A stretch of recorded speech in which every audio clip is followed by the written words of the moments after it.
Well, I think when you have a young team like we do, that's a challenge. But I thought our coaches did a great job with that on Sunday. I sat in both the offensive team meeting and the defensive team meeting, or unit meeting, whatever you want to call it.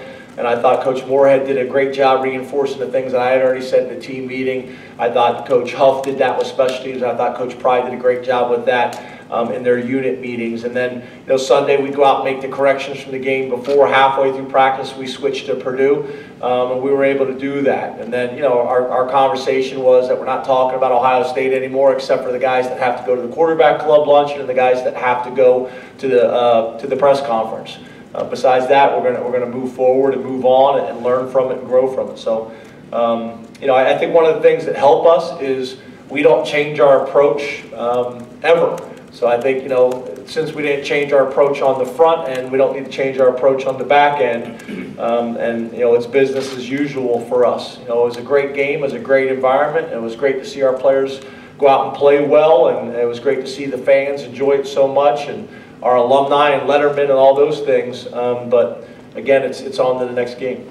But I think it's perseverance. I think the way he's handled situations, the way we handled losing all those defensive linemen, and knowing that we had a bunch of inexperienced guys that were going to have to fill in that role, and how he handled it and how he approached it, how he persevered and handled the linebacker situation and losing all those guys. I've been in a lot of places where that happens, and there's a woe is me by the coach, and if you do that, the players take on that identity, and he hasn't been like that. It's next man up. What a great opportunity we have to go out and do something really special, and is really positive yet very demanding, which I think is a really important trait in a coach, which he has.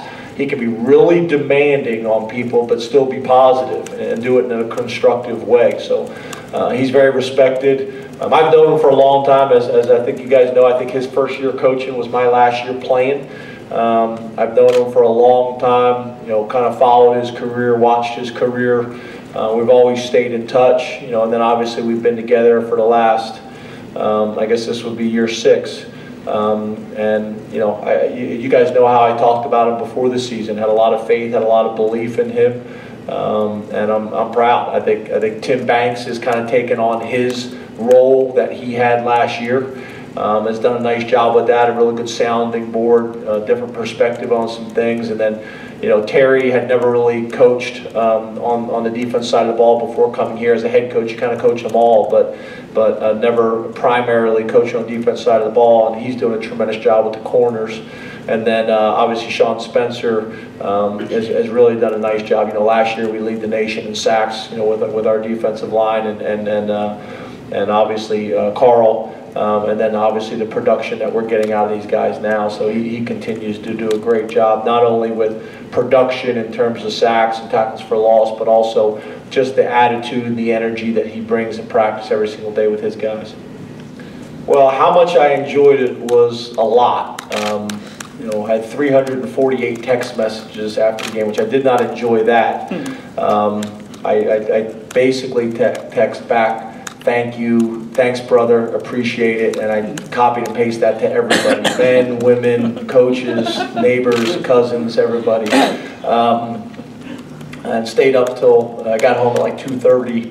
By the time getting out of the stadium, getting home, and then laid in the bed talking to my wife till 3:30.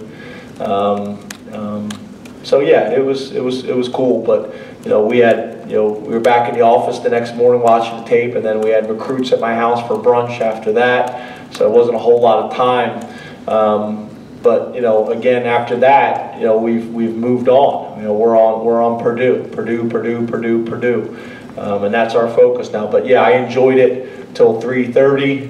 Went to sleep, woke up early, went back to the office, watched the tape with the defensive staff, then came back home for brunch with recruits. Enjoyed it there with them. My basement had gotten flooded. It was an interesting week last week. There's a lot of things going on. That rain, my basement got flooded. We had recruits coming, so